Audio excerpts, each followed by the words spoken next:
Hi, man. We're here with Albert ODERO. I don't think anybody needs introduction to him, but for those that don't know, you're looking at MVP of the Kenyan Basketball Federation League, Premier League champion. Let me not say a lot.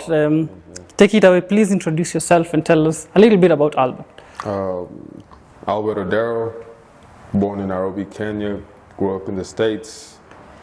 I play for the Nairobi City Thunder, and we're currently preparing for second round of BAL qualifiers.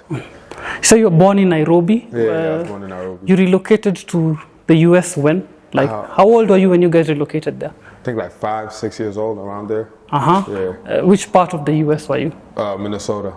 We are here to learn more about Albert, not just the high-flying dunking guy. Yeah. We need to, the fans need to know more about you, like your personal life. Yeah. Of course, not as personal, but there's a lot more to you than just a basketball player. Yeah. That is what we need to know. That is what we want. That is what I want to know. I don't know about the fans, but I want to know about that. So, do you have any siblings? I got 4 sisters. 4 sisters? Yeah, 2 older sisters and 1 younger sister. So you guys are 5? Yeah, no.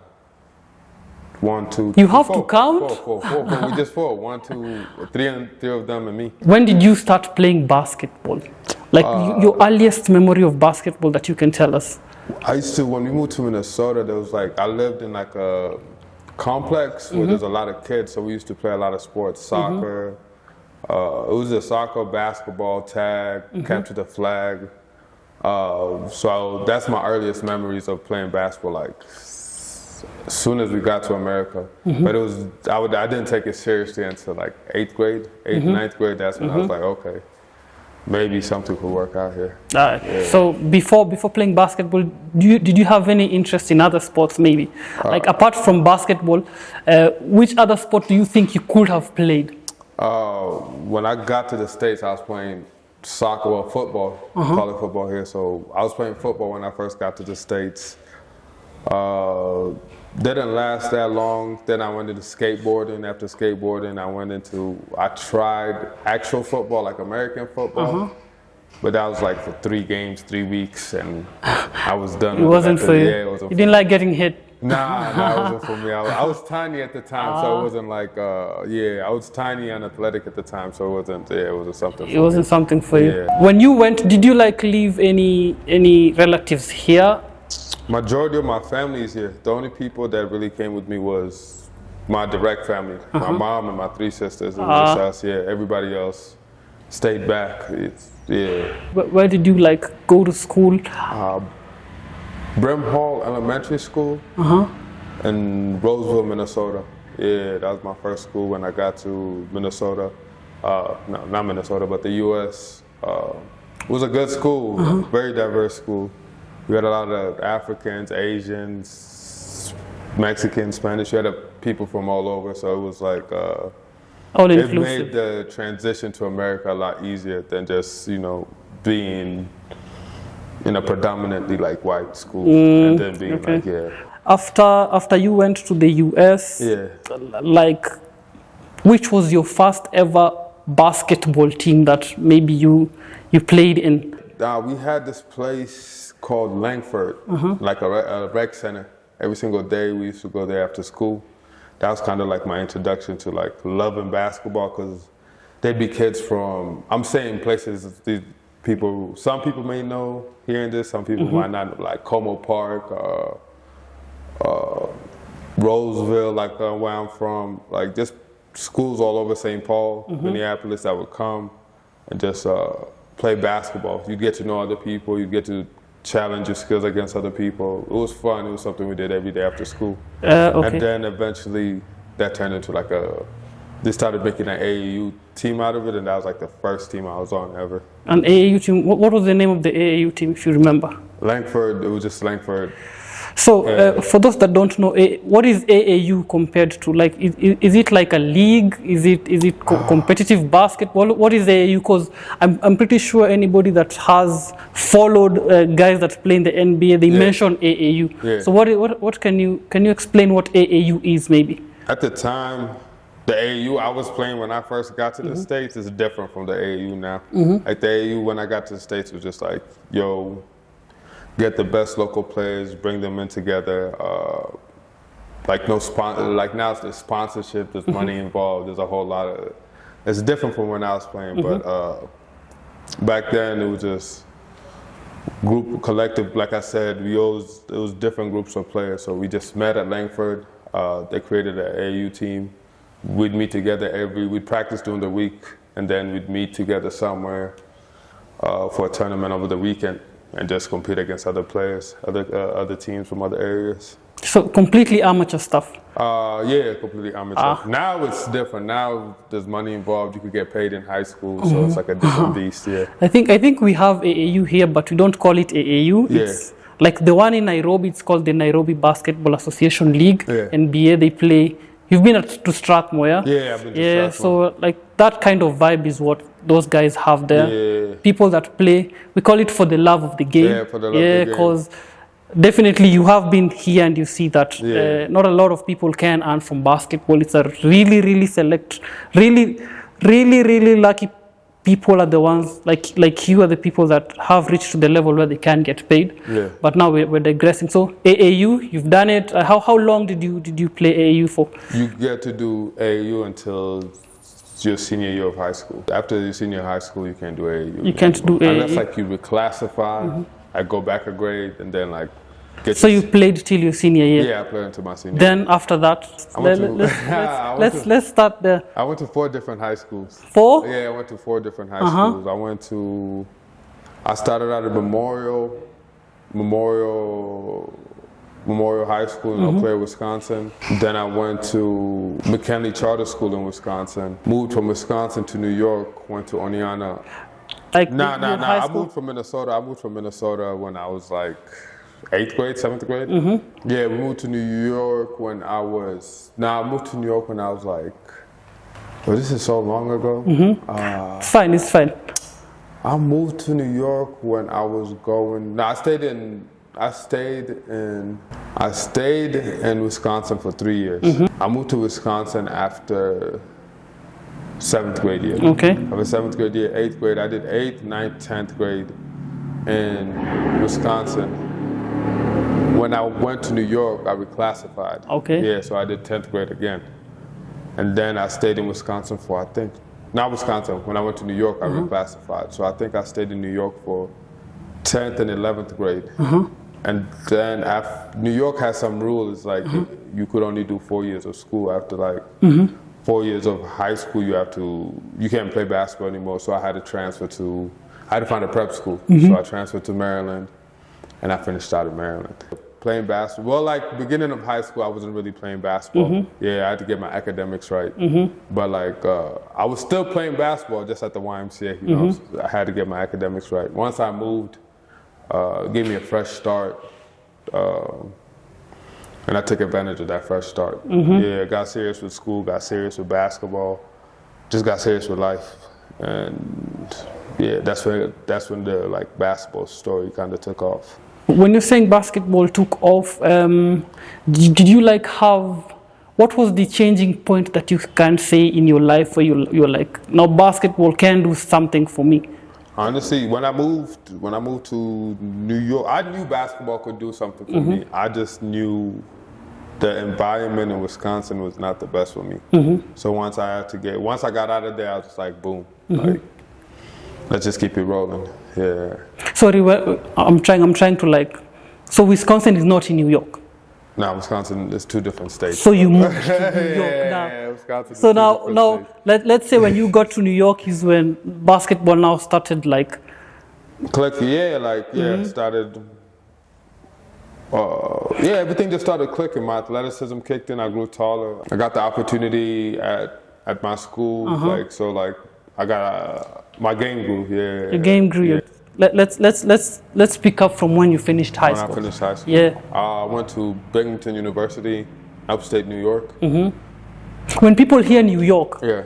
When I hear about New York, I'm thinking the big city, big lights, Jay-Z shit. I'm like 3 hours away from the city. I stay where it's like nice, beautiful nature, calm. Not bad, really. Like there's nothing to do. It's like the countryside. Yeah, it's like the countryside, just like. Yeah, we call countryside Ushago. So yeah, it's like what you call it, but in like New York we call it upstate. Yeah, it's like upstate. Like it's like kind of like Pennsylvania. Okay. A lot of hunting, a lot of but it's nice. Not a lot to do besides, especially my area. Not a lot to do besides get better. You got like 4 or 5 gyms to your disposal. Tracks to run, hills to run, stairs to run. It's a nice spot. I like where I'm at in New York. I might not have all my friends, but it keeps me grounded. Yeah. So you went to 4 different high schools. How many universities did you go to? How many colleges did you go to? Just 2. Just 2? Yeah, just 2. Binghamton University and Arkansas Tech University. And obviously, did you make the team in those universities? I mean, like, they recruit you. So they recruited you when you were in high school? Yeah, they offer you a scholarship and then it's so you got full rides to those universities from high school? I've seen you, I've kind of stalked your IG. Back then, you still had the athleticism, I think. You won several accolades back then in high school. Can you remember the awards that you won, maybe? I know we won a championship, and I won Frederick Player of the Year my senior year. But that's all I could. High school is so long ago. I barely think about high school, to be honest. Cool, high school and college, like I barely think about now. Yeah. All right. I think that's what you want to know is at what point did like the Kenya national team started like reaching out to you to like come and play for the national team at that time? I think it was like COVID year. That COVID year, I think they were playing Afro Basket qualifiers. And I was at the crib just working out. Then really my plan was to go back to school at the time. So I was just like, I'm just working out, trying to get right. Make sure I have opportunity to like whenever a coach calls me, something comes up, like I could just pull up and show them like staying ready. Staying ready. Like I know I haven't been in the scene for a year, but like I'm working and I want an opportunity. So that didn't really go how I wanted it to go. So I remember watching Afro Basket qualifiers. I was like, at the time I didn't even know we had a national team. So I was just like, I want to play for this national team, and I was looking. I was like, I think I could play. I know I could play. So I reached out. Actually, my mom reached out because my mom got better connections in Kenya than I do. So my mom reached out. One thing led to another.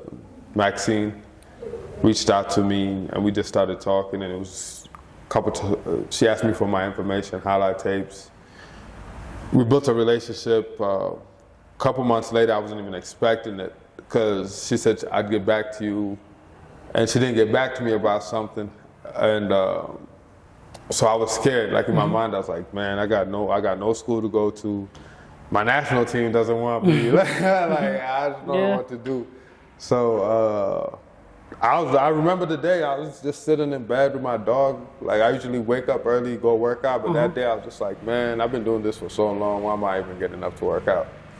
So I'm on Instagram scrolling, and I see Maxine text me on Instagram. She's like, hey, we're in training camp. How fast can you make it to Kenya? Like, when are you available to come to Kenya?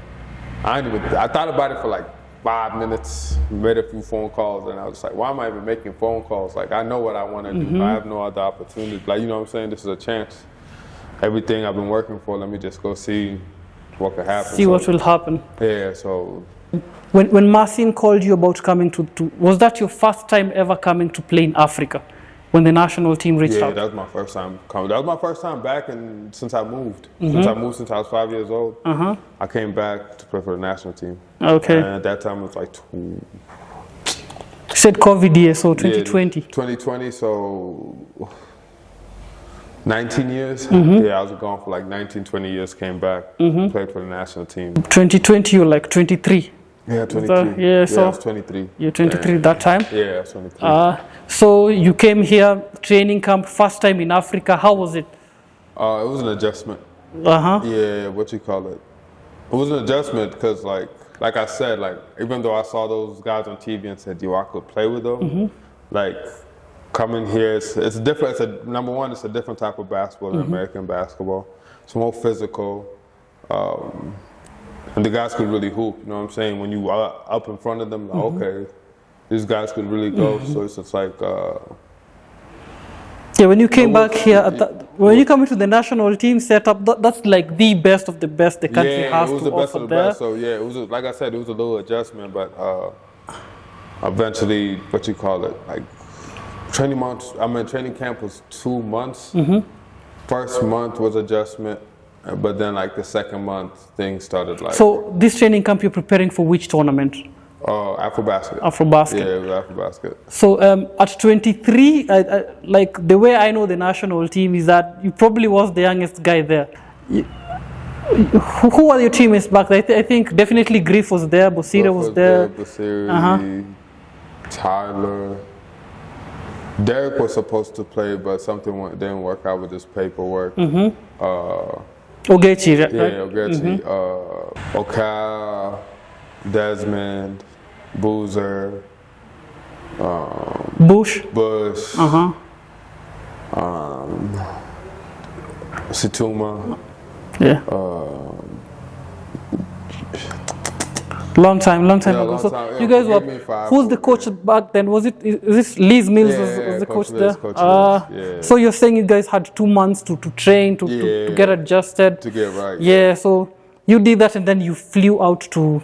Which country was there for basketball? It was Rwanda. How was that experience? Like 23 playing for the national. How did it feel actually? Like you're playing for the national team, your country. You haven't been here for so long. Yeah.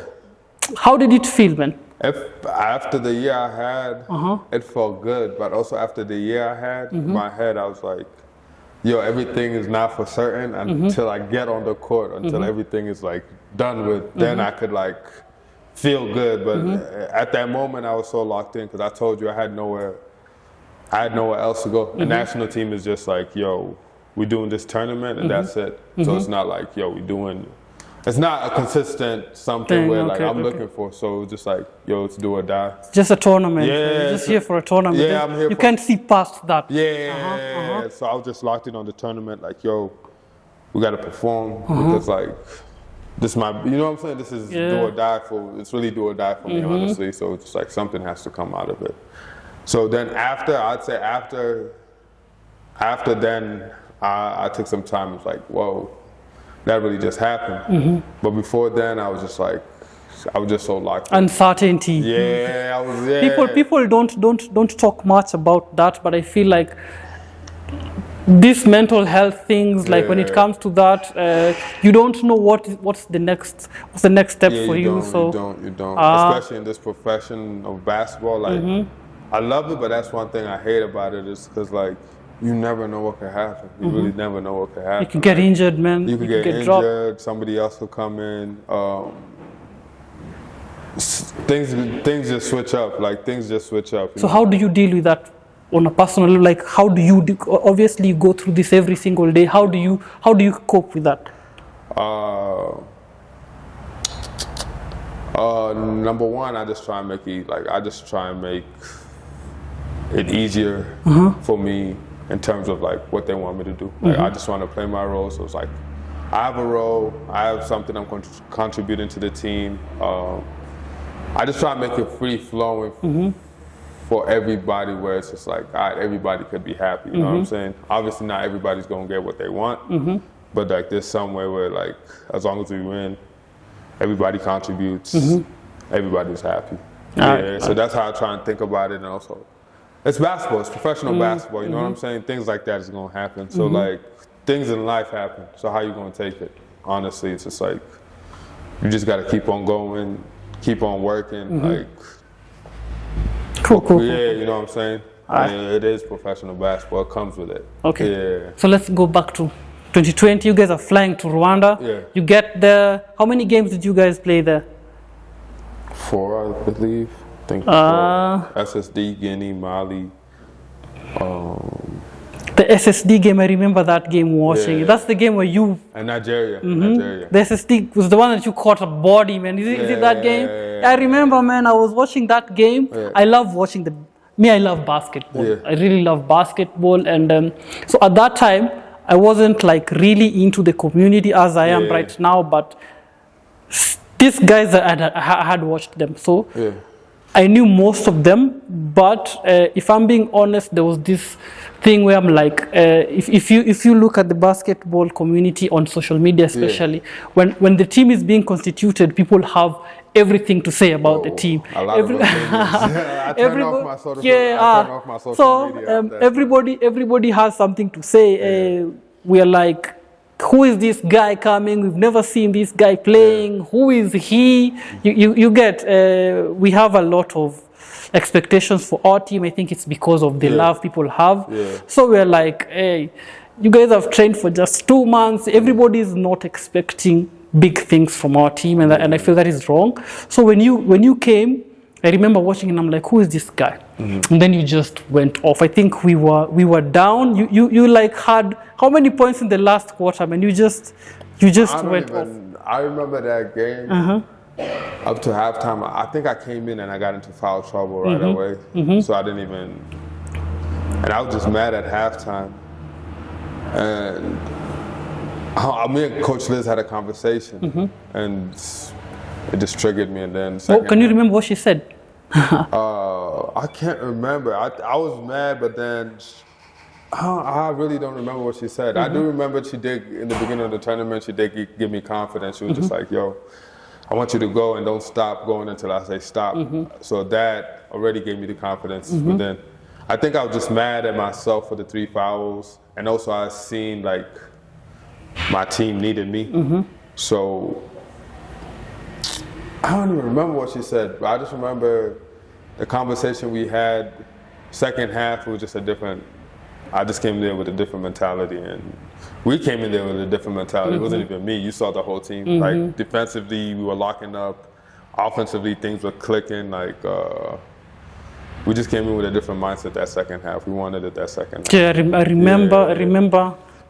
I felt it. I saw like this. I don't know what the coach said. I don't know what you guys talked in your huddle, but when you guys came out, I think we were down by a lot. We were down by a lot, and we came back. I think we lost it by 1 or 2. 1 or 2 points. I remember. If I remember correctly, I was like, this is a good team. This is like. No, that was a good team. That was a good. Rwanda I had a fun time, even though it was COVID and we just had to stay in the hotel, just even hanging out with my teammates after practice, after games, like it was just fun. It was a fun time, especially like I said, after the year I had, it was just. It wasn't a good year. Like you're saying it like it was not a good year. Nah, I'm not saying it wasn't a good year because you got to go through certain stuff to get like things. Like I said, things don't always go your way. You know what I'm saying? Yeah, it wasn't a good year, but I still had a roof on top of my head. I was still able to work out. Like I still had food. Like.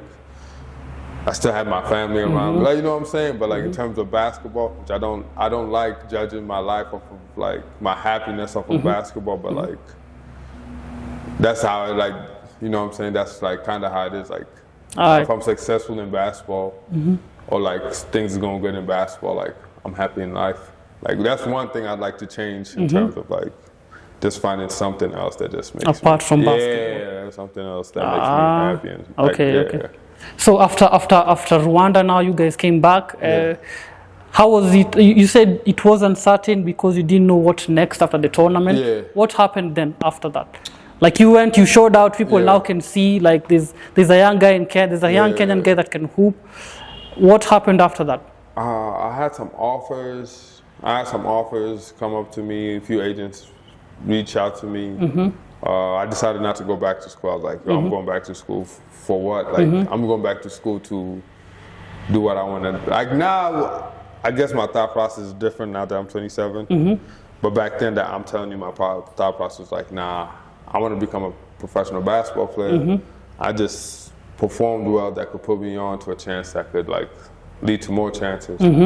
So I had offers come in, a few agents talked to me. I ended up going to Morocco with Coach Liz. Coach Liz got a job with she ended up getting the head coaching job with Air Sally. So she said, yo, I believe in you, come, da-da-da-da-da. I went to Morocco. everything was going smooth, and then I tore a ligament in my thumb. So once I tore a ligament in my thumb, actually I played World Cup qualifiers, the one in Senegal, with the torn ligament in my thumb. But I didn't know it was a torn ligament until I went home. So after Morocco, so I was in Morocco for a little bit. After Morocco, I tore my ligament. Went to play with the national team in Senegal for World Cup qualifiers? I believe, yeah, it was World Cup qualifiers. Went back home, finally got a chance to look at my thumb. That's when I figured out I tore a ligament.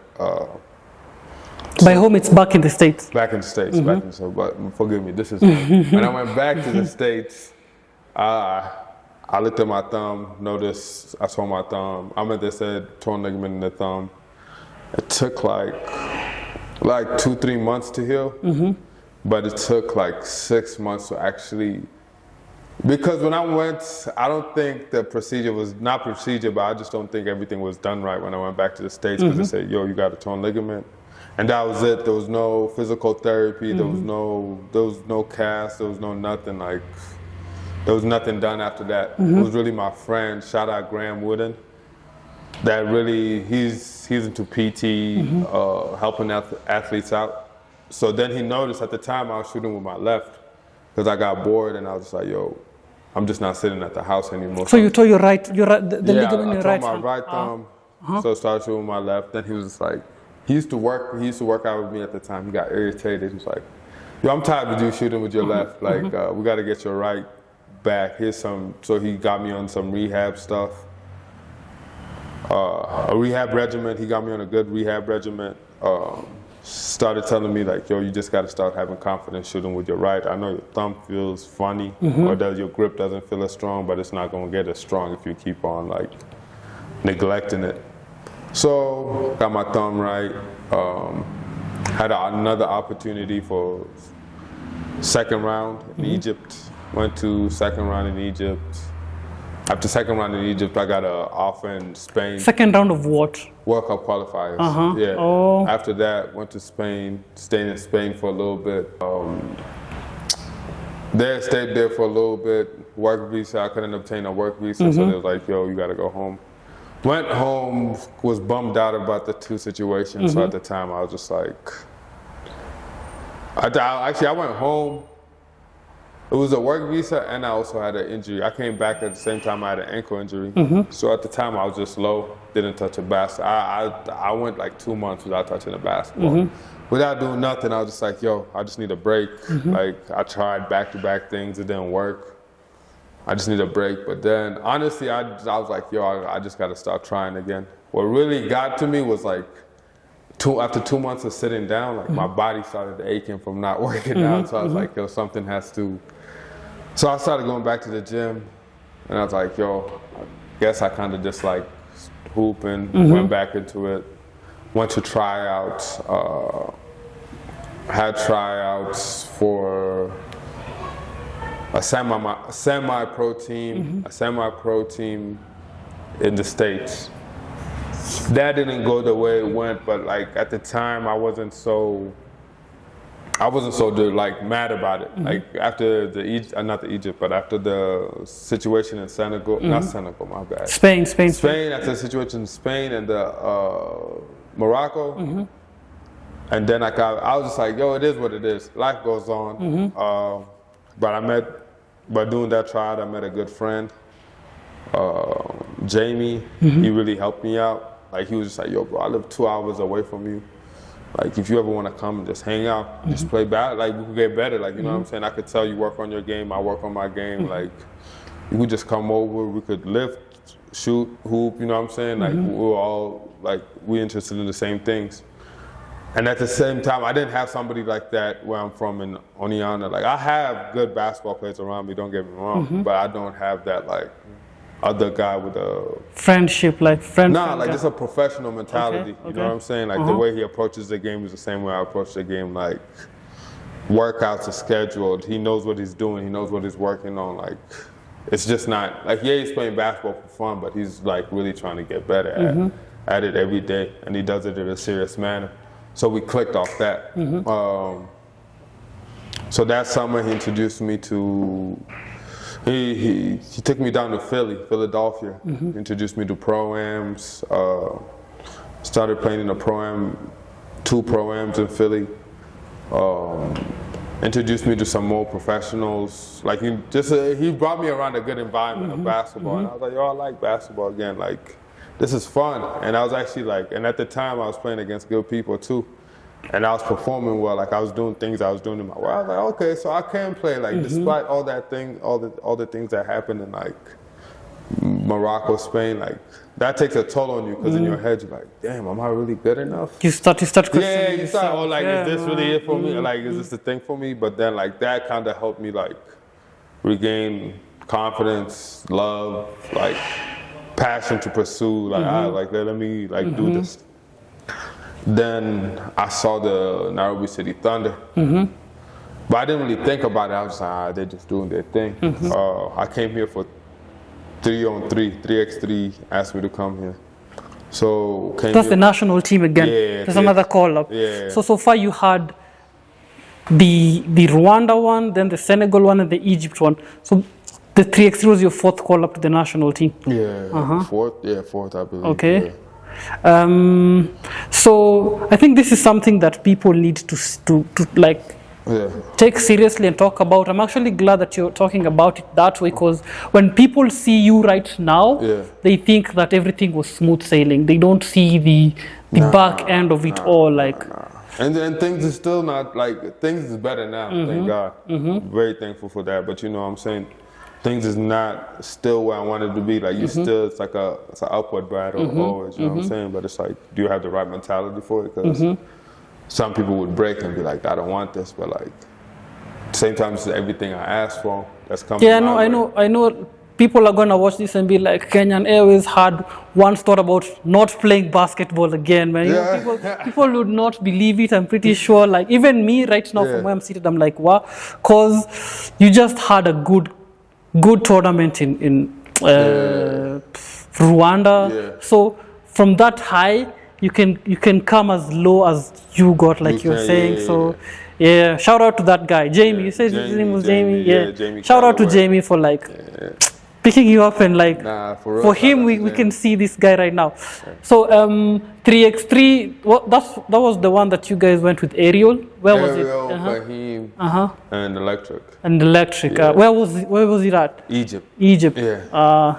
So it was after that you went back to the States and saw about Thunder. Nah, I just stayed here. I stayed here. A couple of teams wanted me, and I was like, "Yo, am I gonna go back to the States and work a 9 to 5, or am I actually gonna like stay here and like pursue your dream?" Yeah. So you had a choice to make. That's another thing a lot of people don't tell you. When you become like everything I went through, Morocco, Spain, ups, downs, all that, like. That was to introduce me to how professional basketball works. You know what I'm saying? Like, I'm gonna tell you, after Rwanda, I thought everything was sweet.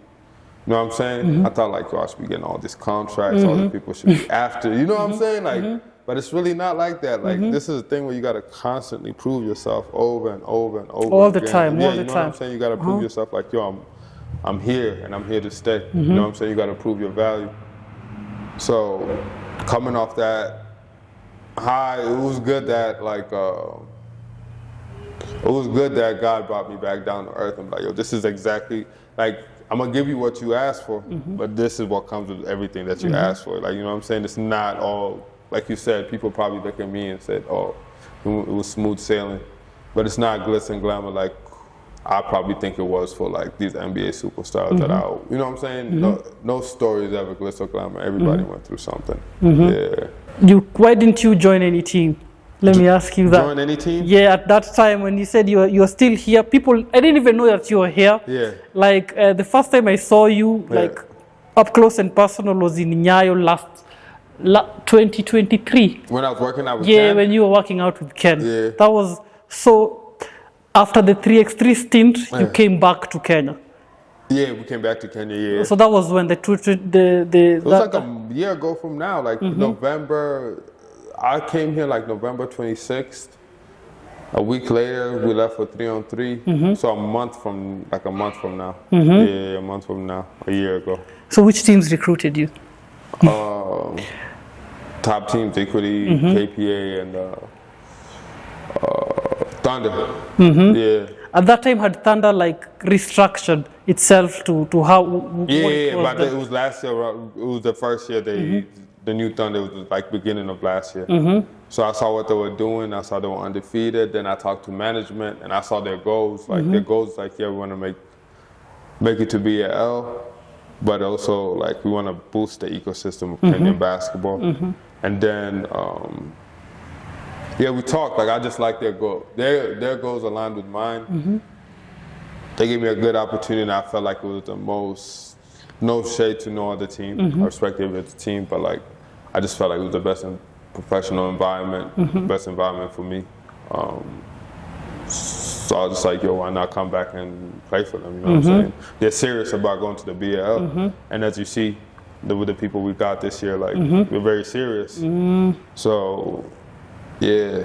When you joined the team, it was they had played the first leg, right? Yeah, they played the first leg. Yeah, I joined them second leg. You joined them in the second leg. Yeah. Everybody knows what happened when you came here, man. Yeah. Like, definitely your talent showed. It's hard not to notice you in a basketball court when you play here in Kenya. Fast forward, you guys won the league. MVP, definitely. There was I don't know if you know about this Foul and One podcast. They call you the fundraiser. Like they say, like if Thunder is playing, everybody wants to come and see Thunder because of Kenyan Airways. How did you like take that in from, like you said, God has a way of humbling you. How did you take it? The newfound fame, as we can say. I didn't really, and I still don't try and think much of it because like it's basketball. And like I told you, like I had, like when I went crazy in Rwanda, like all that, you know what I'm saying, all that attention came. But then when I was like home depressed, like, you know, I had my mom and I had my close friends. Like not to say I don't appreciate everybody's love and anything, but it's just like, just know, you know what I'm saying? I just don't try and let that hype me up as much. Okay, so this is something that people don't know. Man, you work out like crazy, man. Like that time when I saw you working out with Ken, even by yourself, like people need to know that every time I would go to Nyayo, you were there. Every time I would like just pass by, it became normal for me to come and see you there. That's why I made a lot of videos about you, man. And so this is something that the kids or people that want to be in your situation have to understand. It's not sweet, like by your words, it's really not sweet. People have to like really work. Even now, you have to work hard. Yeah, you still gotta work hard. You really have to work hard. So with the new team, can you like, what was the situation like in Thunder, you having been to different teams? You said Morocco, you said Spain. How was it there at Thunder? How is it there at Thunder compared to like the other teams? I'm a local. This is home. Yeah, this is home. I'm a local here, so it's like it's nice. It's calm. It's nice. That's the only way I could describe it, honestly. It's nice, calm, and kind of like, because a lot of Europeans have a chance to go back home whenever they graduate from college and play for a professional team in their in their country, get paid well. Like, you know, they could do that for years. So it's just like, it's nice in Africa that we're starting to get that chance where like kids could really just come back after they're done with school and really like make a living like back home. You know what I'm saying? You don't have to go to Europe. Like, if you want to go to Europe, go ahead. I'm not faulting over, like, your decision is your decision, but it's just nice to have that decision. Like, I can come back home and really, like, thrive. And play here. And play here. Yeah. So, you came, you saw, you conquered, MVP, champion. Yeah. What's next after that? I was supposed to go back to the States for 2 months, but Burundi, I had an offer from Burundi, Uranani. They wanted me to come down, help them win their league so they could get into the BL qualifiers as well. So yeah, that's what happened next. After Thunder, a week after our championship, left, stayed in Burundi for 2 months. Fun experience. I remember how it was for the fans back here. Even why are you going there, man? We need you back here, man. But it was the off season, so. But it's an off season, also like it's an off season, and it's a good opportunity. Like I was gonna be around some guys that have been in the BL already, or been in the road to BL, like just had that experience already. So it was nice, you know what I'm saying? Like I learned a lot, saw a lot, won a championship. Second championship in a year, man. Yeah. Burundi definitely got the best fans I've seen in Africa. Better than us? Bro, I'm not gonna hold you. Yo, Really? Burundi is amazing. The fans is amazing. The love that you get in Burundi, bro, especially from the Uranani fans, yo, bro, love, bro, love. I appreciate them greatly for that. Yeah, I never forget them. What's the main difference in their league compared to us? Is there a big difference? It's outside. It's outside, yeah. All of the games are outside. Outside, practice outside. You know, Pia, here we complain that Nyayo. Again, man, you have guys complaining. Nah, bro, Burundi humbled me, man. Burundi humbled me, man. Outside, the competition they brought in terms of like Dynamo and Uranani. So that's like those are the two top teams there. Those are the two top teams, but also like they got Tigers and I hope I'm saying it right. I don't want to butcher anybody's name. Remesha. Yeah, those are the top four. Those are the top four teams out there, and yeah. So you got to play with some top guys. Can you like? There's this guy that's the top rebounder in BAL. What's his name? Simbanyoni. Yeah, Simbanyoni. I saw you guys played with ISO Hove. Yeah. Top tier guys. How was it playing with those guys that? Again, you have to prove yourself. Yeah. It was smooth. It was like I said, it's like you competing, you getting better. Like I got to see some BL competition before the BL, and then also we are also competing in an uncomfortable environment. You know what I'm saying? So you're already uncomfortable, now you're even more uncomfortable. Now you got to really make it work. So it just makes you stronger. Yeah, it makes you want to, like, you just got to lock in and get to it. Honestly. You're tougher. Yeah. So after that championship, you guys came back and. Talk to us more about the preparation that you guys had just before going to this first round qualifiers for the BL. Well, the guys had about 5-6 weeks of training camp before I got here. I was here for a week and a half. Then we jetted off, but that week and a half was. Well, I was gone in Burundi. I was talking to new guys, and they were telling me yo, it's intense right now. Like we really going through it. 3-hour practices, sometimes twice a day. When I got back that week and a half was very solid. I wish I could have had more time with the team, but for the time I had with the team, or what we had together, we did what we were supposed to do. Obviously, we wish we could have got that game against Uranani, but we qualified for second round. We got some more people for second round, and we're trying to get into the BL. How was it playing against your old team? It's fun. It's fun. You want it bad. You want it bad. That's all I say. Me and JJ had a bet on the game, so he wanted it bad. I wanted it bad for my team. It's all love. It's competitive. You want to win against those are my guys. So it's just I want to talk that. I want to be able to talk smack and be like, yo, bro, we won against you. You know what I'm saying? So, that's really it. Just wanted to win. That's simple. Yeah, that's simple. Just wanted to win that game. All right. Now you're back. We really hope we're proud of you guys, man. Thank you, man. Thank you for putting the Kenyan flag up there.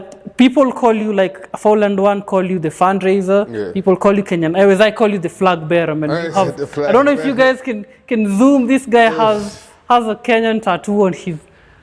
You're really proud to be Kenyan, man. Yeah, man, I'm Kenyan, man. I told you, a lot of people, I grew up in the States. I saw how people proud to be American, holding up the flag, you know what I'm saying? Like, So you hold up the Kenyan flag everywhere you go? hey, on my arm. Yeah. What else would you like to tell the somebody that is down bad right now? The basketball is not really working out for them. Life is not working out for them. What advice would you have for somebody like that from a perspective that you've been there?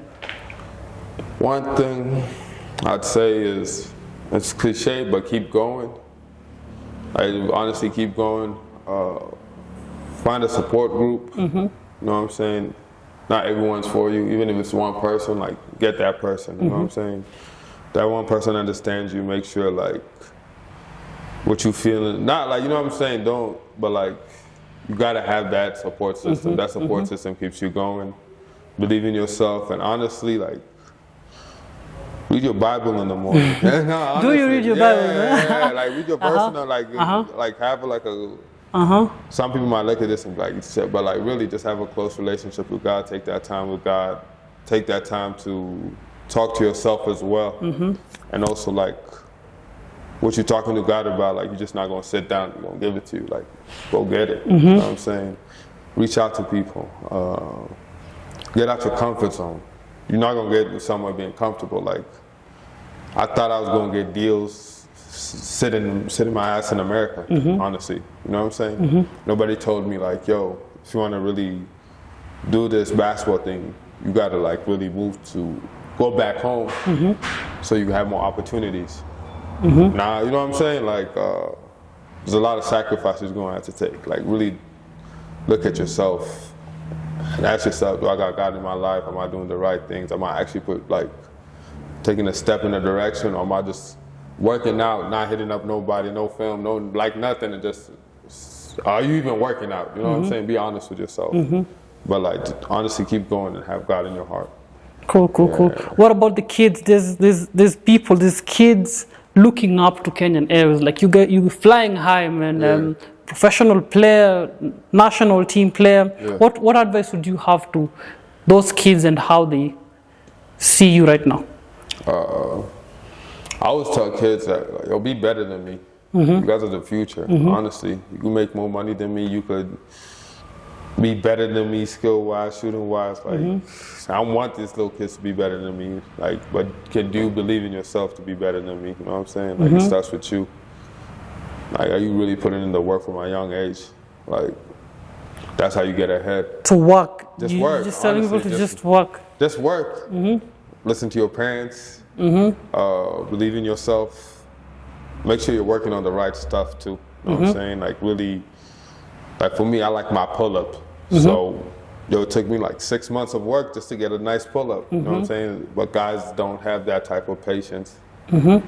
That's the type of patience. Like, it's a marathon. It's a long, like, 23. I'm 27 now. I don't even know I'm gonna be like it's a marathon. You know what I'm saying? So just keep on working. You might be looking at somebody next to you and be like, damn. Don't even worry about them. Like, 3 years down the line, that person, like, the person you see at your competition, might not even matter. And then also, don't be a hater. There's also room. There's room for everybody to eat. Yeah, there's room for everybody to eat. Yeah. Okay. So there's this part I have to ask about it. When the ADAC guys came, and how was your mindset at that time? Because there was this thing where you were looking at a 2-year ban. You're looking at not playing for your team, not being there for your team. How did that affect you, and how did you deal with that? I stayed. I don't even know. I was down for a couple of days, but that was just like, also because it's like I just seen what people were posting online, like the comments. I was just, all right, copy. I was down for a little bit, but then after that, I was just like, I don't know, something. I was just like, yo, so everything's gonna be fine. Like, I just have a feeling in me. You had faith in yourself. Yeah, I had faith in me. Like, I just dove back into my Bible even harder. Dove back into my routine even harder. Just dialed back and just like stayed away. Like, you know what I'm saying? It's just like my circle got smaller. I changed, what you call it. Few things had to change after that situation. So I made sure things changed, and got right. Yeah, and then once they told me I was ready to get back, I was like, let's go. Let's just. Cool. You said you don't have social media at all? Not have social media. During that time, I'm not gonna lie, doing national team time, I try and stay off social media. Man, we have haters here, man. Yeah, man. I don't know why. Because it's like, I think it's because for such a long time we didn't believe. You know, like, I'm not saying that the performance was bad, but I feel like, me personally, I felt like it could be better. Yeah. I know I don't post a lot about that, but that's my feeling. You know, there's other guys that that's how they express it. But I'm gonna say this, for a lot of those guys, like saying X, Y, and Z, like guys don't even know half of the things we go through for national team. Like, it's not as simple as like for Afro-Basket, we had that 2 months of training camp. But like, not every single time we get that 2 months of training camp. Some of the guys we're getting are like for Joel, for example. He asked his team to come in the middle, just like, yo, we got a FIBA break, can I please go play for my national team? So prior to that, he can't come here for 2 weeks to get, you know what I'm saying? He can't come here for 2 weeks, get right. Again, it's a professional thing. It's a professional thing. So people are like, why don't you just come and play for the national? It doesn't work like that. It doesn't work out like that. Like we need preparation. You need time together with, like you actually, like, that's how we were able to be successful in first round of BL, road to BL.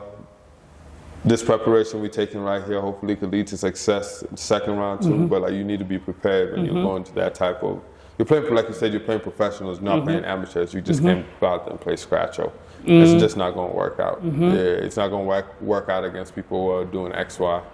And you know what I'm saying? People are training like 6 hours a day. They're doing the course, you know what I'm saying? I know what this teammate does. I know he likes that spot. You know, like, for us, it's like, oh, okay, it's the third game in, and now I know he likes that spot. Oh, that's... By the time it's the third game and you're in a bad spot. You know what I'm saying? So now it's just like...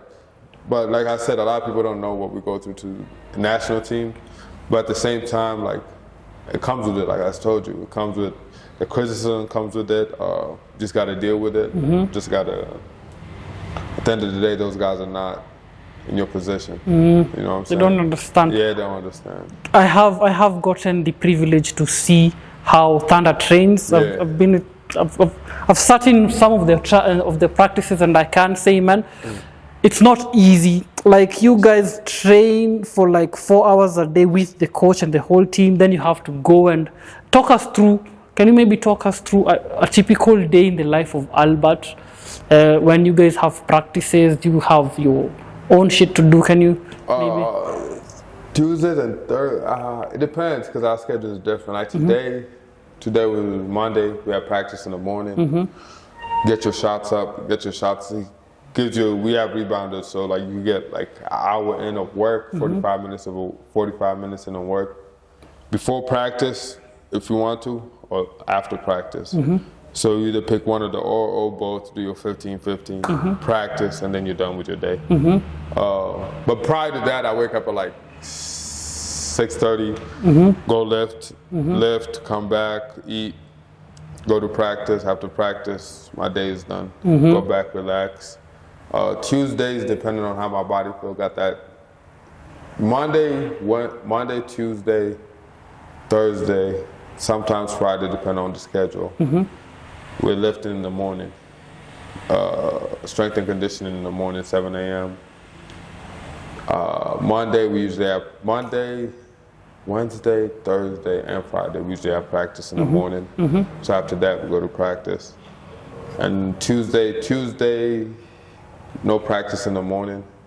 So take the morning, go lift, relax, maybe go shoot early, but you're now around like 11, 12, come back, eat, sleep, go for 20 Tuesday. 20 Tuesday, about 3-4 hours, then you're done. So it's you know, there are guys that hear that and they're like, you just hoop your whole day. How is it as easy as people think? I mean, you got your days, but at the end of the day, like, really playing basketball, you're getting paid for it. Like, how much can you complain? Like, you do something for 2-3 hours, 4 hours, and then you're done with your day. Something that you love doing, man. Yeah. You get paid to, but it doesn't come like that. As you guys have heard, man. Nah, there's battles you're competing with your teammates. There's mental battles you're competing with. Like, there's a lot of things going on between that. It's just not. It's not as, like I said, it's not as sweet as everybody thinks it is. It's not sweet at all. Yeah, man. I think that's it, man. We're really grateful that you took your time to just come here and talk to us. I think people can see or have heard a little bit more about you that they didn't know, and appreciate you for being as free for coming to us, man. Thank you, man. Thank you, Frank. Thank you, Frank. Appreciate you for having me. Thank you, guys. Sawa.